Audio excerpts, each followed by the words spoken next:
Beliau menyebutkan sebagai sebuah pelecehan apabila orang tersebut tidak terima dikatakan dengan kalimat anjay. Penjelasannya seperti apa, Pak? Kalau tidak terima, Pak? Nah, jika ada orang yang nanti masih defensif menggunakan kata anjay kepada sesama kelompoknya, hanya untuk sesama kelompoknya, Pak, hanya untuk sesama kelompoknya, itu fine-fine aja atau lebih baik jangan juga.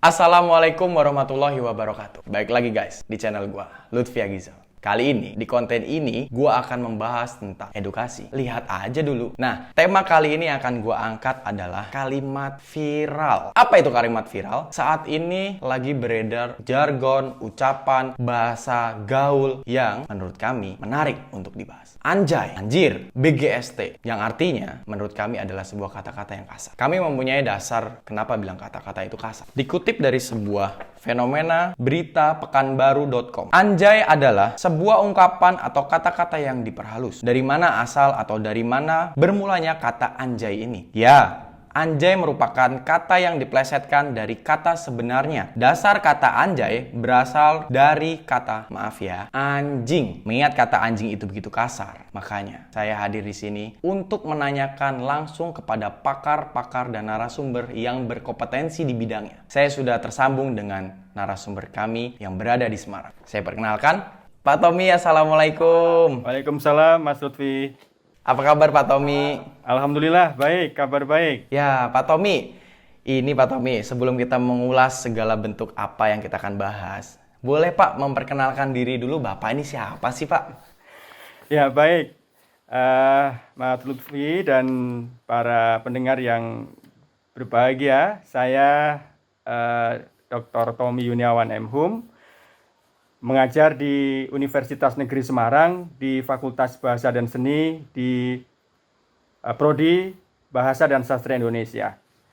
Di Kaprodi Sastra Bahasa Indonesia Universitas Negeri Semarang.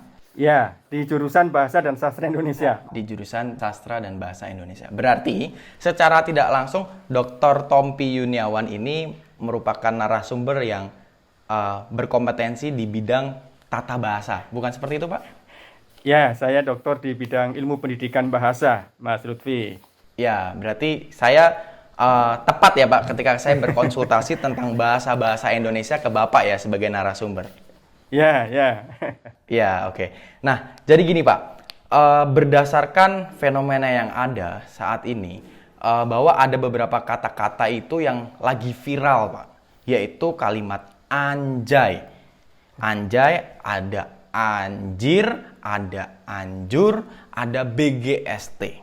Di mana saya sangat tertarik dengan kalimat-kalimat itu untuk mengerti apa sih artinya sebenarnya dalam bahasa Indonesia. Karena dari artikel yang saya rujuk, kata dasar ini ternyata viral yang disebarluaskan oleh public figure, YouTuber, maupun selebgram maupun orang-orang yang mempunyai follower yang sangat berkompetensi ataupun bisa menyiarkan sebuah berita maupun sebuah pesan yang tersirat. Jadi, kenapa saya tertarik membahas kalimat anjay ini kepada Bapak sebagai ahli ataupun pakar tata bahasa Indonesia? Karena dikutip dari salah satu berita, tribunpekanbaru.com, itu menyatakan bahwa kalimat anjay ini adalah kalimat anjing.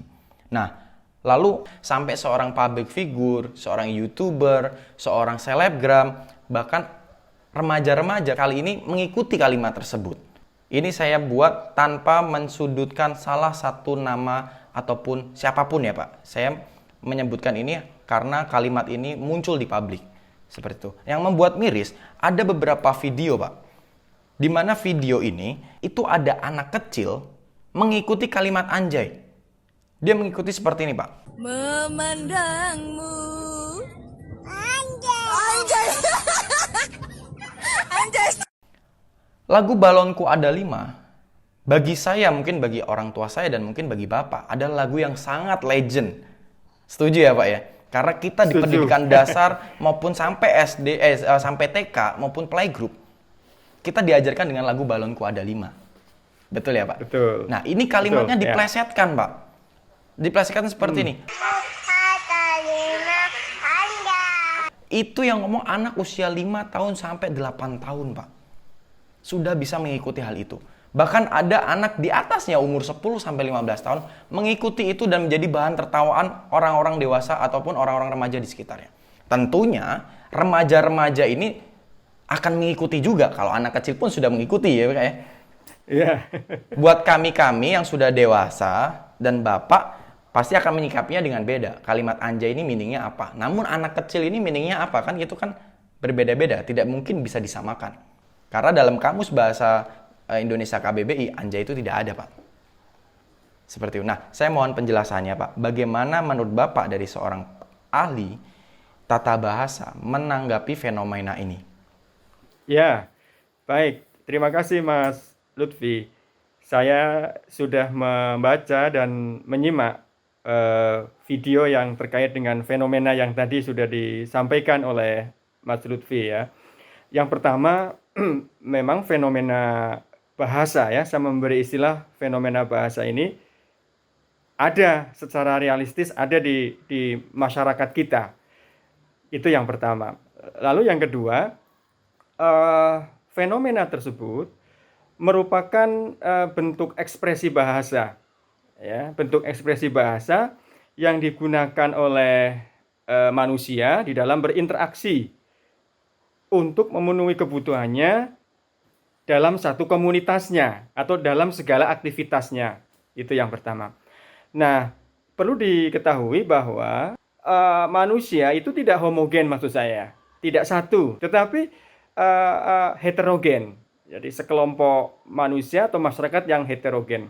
Nah, keheterogenan masyarakat itu misalnya dari usia tadi ya, lagu Balonku dinyanyikan oleh anak-anak, orang dewasa, dan seterusnya.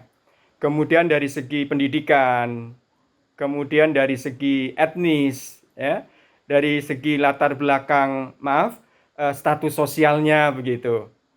Nah, keheterogenan inilah yang menjadikan bahasa juga bisa heterogen atau istilahnya bervariasi. Artinya ada variasi bahasa dalam suatu masyarakat. Nah, itu yang pertama. Lalu yang kedua, adanya ekspresi bahasa tadi ini menunjukkan adanya satu fenomena perkembangan dan perubahan pada wujud bahasa. Maaf, tadi di teks pemberitaan surat kabar ya, dan juga di tayangan video tadi, ada kata anjay ya, anjay. Ini ada satu perkembangan dan perubahan wujud bahasa.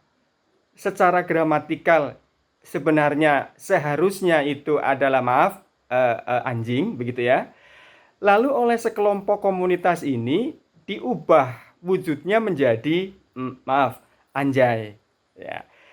Termasuk ada contoh Mas Lutfi ya. Ada anjay, ada ada anjrit juga ya. Saya pernah mendengar atau membaca itu. Betul ya? Ya, anjir. Nah, ini ada perubahan wujud bahasa yang dari yang sebenarnya seharusnya anjing menjadi itu. Nah, ini fenomena itu terjadi.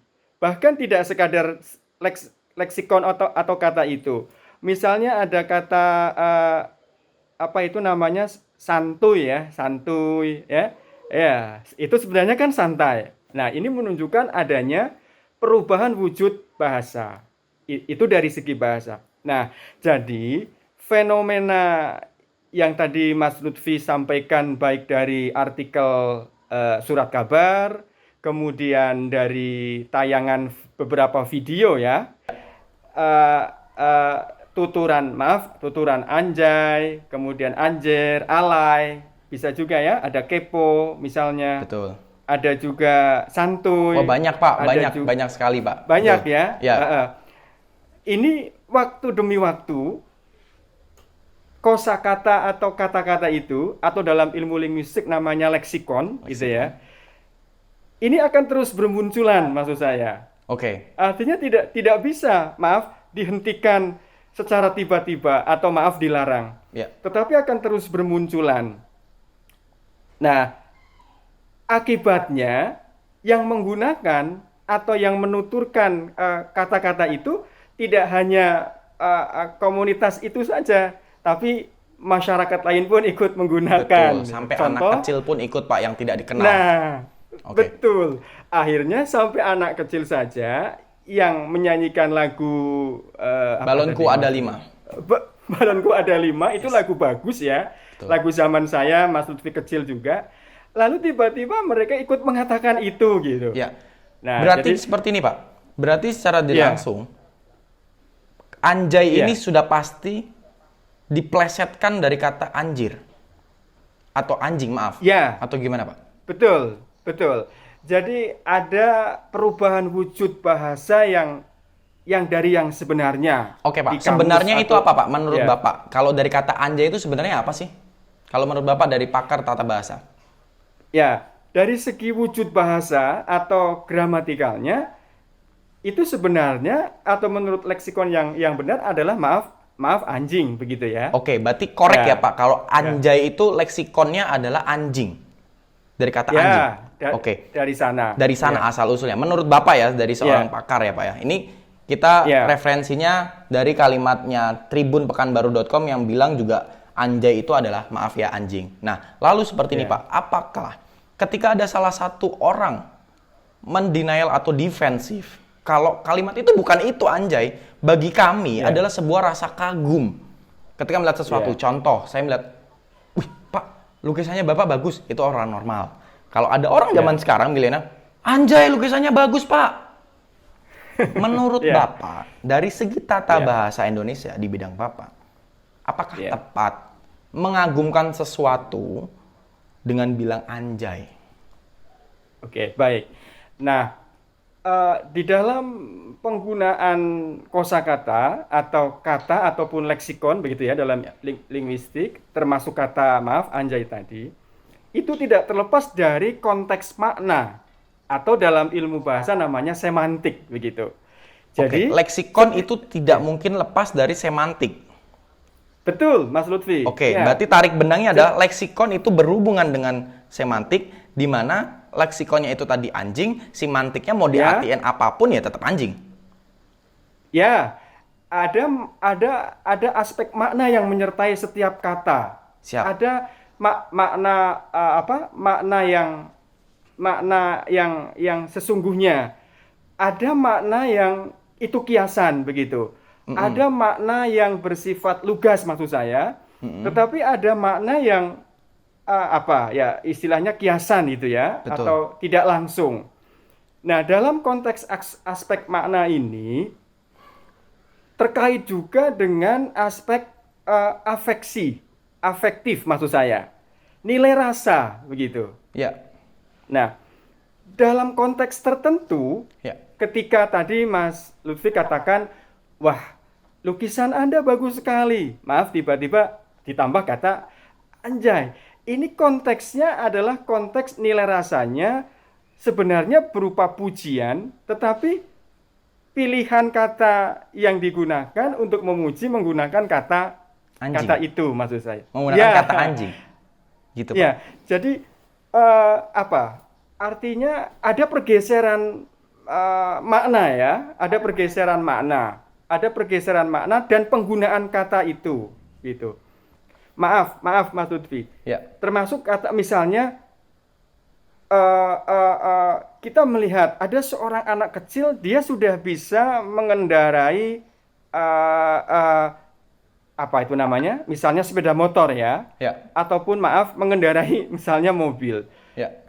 Rasa kagum kita, rasa pujian kita kepada si anak kecil itu yang luar biasa. Dia tidak menggunakan kata hebat atau luar biasa, tapi maaf, dia menggunakan kata maaf ya Mas Lutfi, bahasa Ya. Jawa begini. Ya, Pak. kurang ajari bocah cilik wis iso numpak motor misalnya begitu. Ya. Kalau sekarang anjay anak kecil udah bisa naik motor. Gitu ya, Pak? Nah itu. Oke, Pak. Ya. Bentar, Pak. Jadi secara tidak langsung kalau misalnya saya bilang, "Anjay anak kecil ini udah bisa naik motor." Itu tetap kagum dengan kalimat anjay anak kecil bisa naik motor atau anjing nih orang anak kecil bisa naik motor. Kalau di Bapak tafsirkan. Ya, kalau dia menggunakan kata yang benar, seharusnya dia tidak menggunakan kata maaf anjing. Kalau Ya. menggunakan kata yang benar berarti tidak menggunakan kata anjay ya. Berarti wow, anak itu udah bisa naik motor atau Masya Allah, anak itu sudah bisa naik motor. Betul. Itu yang benar ya, Pak ya? Ya. Oke. Ya, artinya dalam konteks kelaziman, Ya. kelaziman masyarakat umum itu maksud saya. Oke. Benar gini, Pak. Ya. Kalau menurut Bapak dari tata bahasa yang Bapak pelajari dari S1, S2, S3 di bahasa Indonesia, setujukah Ya. apabila ada orang yang ngomong anjay, anjay, anjir, anjrit, anjir, disiarkan terus-menerus sampai akhirnya diketahui sampai anak kecil, menurut Bapak, setuju atau tidak setuju? Ya, untuk konteks kata itu, sebab begini, ekspresi bahasa atau variasi bahasanya itu kan tidak sekadar satu kata itu. Ya. Tetapi ada kata lain yang maknanya juga bagus begitu maksud saya. Oh, jadi kalau Artinya- penggunaan itu bisa diganti pakai yang lain kan harusnya? Betul. Betul. Berarti secara Ya. langsung Bapak setuju atau tidak setuju nih, Pak?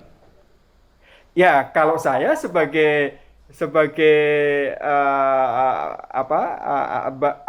ahli bahasa, sebab ketika kita berbicara bahasa tidak sekadar ansih wujud bahasanya, tetapi ada politeness, ada kesantunan di situ yang menyertai, Oke. ada cooperative principle, ada prinsip kerjasama antara kita sebagai penutur dan orang lain yang mendengarkan. Oke. Saya tidak setuju bila Apa, kemudian Pak? Bapak kata apa? anjay ini, Bapak apa? ya saya tidak setuju Bapak ketika kata tidak setuju ya, guys. Seorang Ya. ahli tata bahasa setuju dengan saya kalau bahasa anjay itu tidak setuju apabila digunakan dalam kehidupan sehari-hari, terutama saat berkomunikasi dengan orang yang lebih tua maupun sebaya atau anak di bawah umurnya. Karena apa? Karena itu bisa menjadi pembelajaran bagi orang yang mendengarnya dan menjadi sebuah kebiasaan untuk mengikuti hal tersebut. Bukan begitu, Pak? betul Mas Lutfi. Ya. Oke, gini Pak, kalau kita sudah mengartikan berarti kita sepakat anjay ini dari seorang pakar bahasa Indonesia adalah anjing. Kalau kita bawa ke ranah hukum, misalnya Ya. ada orang, saya contoh dikatain gini, anjay lu Lutfi. Saya tahu Pak artinya anjay. Bagi saya adalah anjing, saya memahami itu. Saya tidak terima. Ya. Saya bawa ini ke sebuah ranah pidana atau hukum. Saya bawa ke situ. Memungkinkan tidak saya mendapatkan pembelaan kalau kalimat anjay yang saya pahami adalah anjing itu dari segi tata bahasa ahli Bapak, dari segi ahli tata bahasa Indonesia. Bagaimana menurut Bapak? Ya, bila kata itu atau dalam hal ini kata anjay tadi kemudian ditujukan pada seseorang ataupun sekelompok orang, lalu seseorang itu atau sekelompok orang itu tidak berterima atau merasa ada apa dalam tanda kutip ada kekerasan dalam bahasa ya. Istilahnya, itu kemudian diproses, ya itu bagian dari pelecehan kepada seseorang itu atau kepada Paham ya, sekelompok masyarakat itu. Beliau menyebutkan Ya. sebagai sebuah pelecehan apabila orang tersebut tidak terima dikatakan dengan kalimat anjay. Penjelasannya seperti apa, Pak? Kalau tidak terima, Pak? Karena apa, Pak? Ya. Unsurnya? Karena itu merendahkan merendahkan seseorang itu dan betul. juga misalnya itu sekelompok orang itu. Betul. Jadi ya. Seperti itu ya, Pak ya. Nah, Ya. jika ada orang yang nanti masih defensif, menggunakan kata anjay kepada sesama kelompoknya, hanya untuk sesama kelompoknya Pak, hanya untuk sesama kelompoknya, itu fine-fine aja atau lebih baik jangan juga? Baik. Fenomena kata anjay itu sebenarnya digunakan untuk sekelompok tertentu sebagai identitas sosial tertentu. Betul, saya setuju, Itu yang nggak pertama. masalah. Betul. Ya. Kemudian bersifat khusus. Khusus. Jadi bahasanya itu khusus kepada uh, kelompok sosial itu. Jadi Oke. kalau maaf Ya. saya ataupun Mas Lutfi tidak menjadi bagian dari komunitas itu, lalu merasa harga diri saya atau harga diri Mas Lutfi itu kemudian direndahkan, Ya. nah itu tidak khusus, sehingga itu khusus ketika mereka berkomunikasi antar mereka. Oh, oke. Sehingga mereka tidak Oke, Pak. tidak Saya ya, risam, Pak, dari ya, kalimat Bapak. Berarti ya. kalau mau ngomong kalimat anjay, anjir, anjrit, ataupun BGST, ataupun apapun, kalian bisa ngomongkan itu kepada satu kelompok kalian aja. Privately. Bukan begitu, Pak? Betul. Private ya, Ya. sistemnya private. Ya. Dan tidak di sosial media. Betul, Pak? Ya, Dan betul. tidak di sosial media, tidak kepada orang yang lain bukan dalam komunitasmu, apalagi orang yang engkau tidak kenal. Betul, Pak? Betul. Jadi Oke. ada 3 ya, Mas Lutfi. Ada 3 ya? Jadi sebagai penanda sosial, penanda Penanda sosial, solidaritas. ya. Ya. Solidaritas. Yang kedua tadi bersifat khusus, ya, bersifat khusus, ya. Dan yang ketiga yang tadi Mas Lutfi katakan bersifat juga rahasia. Bersifat rahasia. Selama kalian melakukan ini, unsur pidananya tidak ada.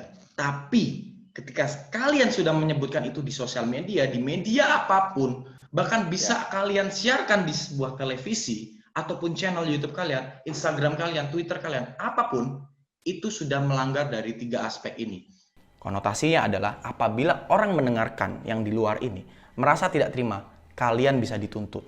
Pasal berapa? Saya akan bahas dengan pakar ahli hukum. Saksikan di next episode-nya. Nah, seperti ini, Pak. Jadi saya ini akan mengembangkan dari apa yang kita statement di sini dari segi pandangan hukum. Yang kedua, dari segi pandangan psikolog, perkembangan anak dan klinis remaja. Saya akan menanyakan kepada narasumber yang berkompetensi seperti Bapak saat ini. Hasil rekap dari percakapan ini sangat bermanfaat, Pak, untuk kaum milenial. Semoga ini bisa menjadi sebuah inspirasi, tapi ini sifatnya edukasi ya, Pak. Setuju ya, Pak? Edukasi tanpa menyebutkan salah satu pihak manapun. Setuju ya, Pak? Betul. Nah, edukasi ini tidak akan bisa diterima semua rata oleh semua orang lain.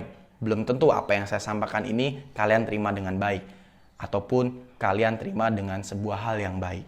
Seperti itu. Nah, belum tentu edukasi ini yang saya berikan bisa kalian terima dengan baik. Atau malah kalian akan sadar akan edukasi ini bermanfaat bagi kehidupan kalian. Nah, sekarang tinggal bagaimana persepsi kalian memikirkan, menghayati, meresapi kalimat-kalimat yang tadi kita bahas. Tenang, yang saya bahas ini dengan pakarnya. Kompetensinya S1, S2, S3-nya inline ya, Pak ya, dalam bahasa pengajar inline ya, satu arah bahasa Indonesia semuanya. Dan beliau ini doktor muda di Universitas Negeri Semarang. Appreciate buat Pak Tommy Yuniawan saya, Pak. Terima kasih. Saya minta sedikit recap dari Bapak risamnya. Intinya lebih baik tidak menggunakan kalimat anjay, anjir, anjir, GST atau masih boleh menggunakan kalimat itu. Monggo, Pak. Sedikit Ya. aja. Apabila kita berbahasa, itu kan tidak sekadar untuk diri kita sendiri, tetapi untuk orang lain. Untuk itu, dalam memilih kata atau memilih istilah-istilah, khususnya kata yang tadi disebutkan Mas Lutfi tadi, kata anjay tadi, ya kita juga harus memperhatikan orang lain yang kita ajak bicara. Itu yang pertama. Lalu yang kedua, bila mana ada kata yang nilai rasanya lebih santun, kita gunakan kata itu. Dan yang ketiga, bijaklah kita di dalam berbahasa. Bijaklah kita dalam berbahasa. Ya. Ya. Karena dalam berbahasa itu tidak sekadar benar saja, tetapi juga baik, dan satu lagi adalah santun. Baik dan santun. Anjay ini tidak santun dan tidak baik. Setuju, Pak? Setuju. Untuk komunitas umum itu, ya. Ya, untuk komunitas umum tidak setuju ya. Paham ya. Nah, Pak, menurut Bapak, kalau ada public figure siapapun atau tokoh siapapun atau orang yang berdampak siapapun di media yang sudah terlanjur ngomong anjay, pesan Bapak lebih baik seperti apa, Pak? Memberikan klarifikasi atau memberikan kata maaf atau memberikan sebuah permintaan tertentu. Menurut Bapak seperti apa? Ya, baik. Bahasa itu di dalamnya ada nilai-nilai karakter, ada pesan moral sebenarnya yang ingin disampaikan. Ya. Nah, untuk itu siapa yang menjaga, atau siapa lagi kalau bukan kita yang menjadi tuan di negerinya sendiri, yang menggunakan bahasa yang baik, yang benar dan santun tadi. Apalagi sebagai public figure ya. Apalagi sebagai public figure ya. Betul. Jadi instansi pemerintah, kemudian dunia pendidikan, Ya. public figure, para seniman, ya, teman-teman di media massa, Ya. mari bersama-sama kita berbahasa Indonesia yang mempunyai nilai rasa yang baik gitu. Jadi public figure itu termasuk para seniman punya peran strategis juga, Mas Lutfi, di dalam Betul. Betul, Pak. Dampaknya sangat besar, Pak, kalau memang sudah menjadi trendsetter, Pak. Nah, berarti Betul. si para public figure dan tokoh ini apakah harus minta maaf, Pak? Menurut Bapak? Atau tidak mengucapkan lagi? Ya, bila itu digunakan untuk halayak umum dan itu sudah terjadi, Ya. kemudian sudah diingatkan atau sudah diberikan satu informasi bahwa itu adalah hal yang kurang baik, saya kira tidak sekadar minta maaf, unggahan itu, tayangan itu menurut saya bisa segera untuk tidak disajikan di media sosial. Di take down ya, Pak? Betul. Oke. Berarti seperti ini ya, Pak. Saya recap ya, Pak. Apabila ada public figure dan tokoh yang sudah terlanjur mengucapkan tersebut, alangkah lebih baiknya itu minta maaf karena telah menyiarkan kalimat yang bermakna bisa buruk bagi masyarakat umum. Ya. Selanjutnya, para public figure ataupun tokoh tersebut lebih baik untuk take down konten ataupun sesuatu yang dia ucapkan ada unsur kalimat anjay, anjrit, BGST yang kita tadi bahas itu buruk. Setuju seperti itu ya, Pak ya? Ya, itu harus supaya ditarik kembali ya. Ditarik kembali supaya tidak menjadi semakin heboh dari kalimat itu ya, Pak ya. Tapi Pak, kalau edukasi seperti ini perlukah ditarik? Tayangan edukasi ini menjadi satu bagian yang mempunyai kontribusi yang positif untuk bisa memberikan satu informasi, satu penjelasan, satu pencerahan kepada teman-teman kita atau penutur bahasa untuk menjadi lebih tahu. Saya kira ini satu hal yang positif. Sangat positif. Jadi konten edukasi ini tidak perlu di take down ya, Pak, walaupun kita membahas tentang kalimat anjay ya, Pak. Sifatnya beda ya, Pak ya, dengan yang sebelumnya ya, Pak. Berbeda. Oke, setuju. Terima kasih, Pak, atas waktu konferensinya kita melalui Zoom. Maaf saya belum bisa hadir langsung ke Semarang untuk bertemu dengan Bapak. Tapi apapun yang kita bahas ini, kita setuju untuk tidak menyindir salah satu pihak ya, Pak. Setuju ya, Pak? Setuju. Tidak menyindir salah satu nama siapapun, setuju ya, Pak? Tapi untuk menyebarkan luas tentang konten edukasi. Setuju ya, Pak? Betul, Mas Lutfi. Ya. Oke, guys. Kalian udah dengarkan. Bukan dari versi saya loh, tapi dari versi pakar tata bahasa Dr. Tommy Yuniawan. Ya, kalian sudah dengar sendiri penjelasannya seperti apa. Sekarang kembali lagi dengan insight kalian atau pemikiran kalian. Ya. Sekarang kalian sudah mendengarkan penjelasan dari Dr. Tommy Yuniawan, seorang ahli tata bahasa Indonesia. Sekarang kembali lagi, kalian akan melihat konten edukasi ini sebagai celaan atau hal yang bermanfaat atau hal yang sama sekali tidak bermanfaat. Coba kalian tulis di kolom komentarnya. Yang ngomong bukan saya loh, ahli tata bahasa Indonesia. Oke, sekian konten edukasi dengan pakar bahasa Indonesia. Sampai jumpa di edukasi selanjutnya. Edukasi, lihat aja dulu. Bye-bye.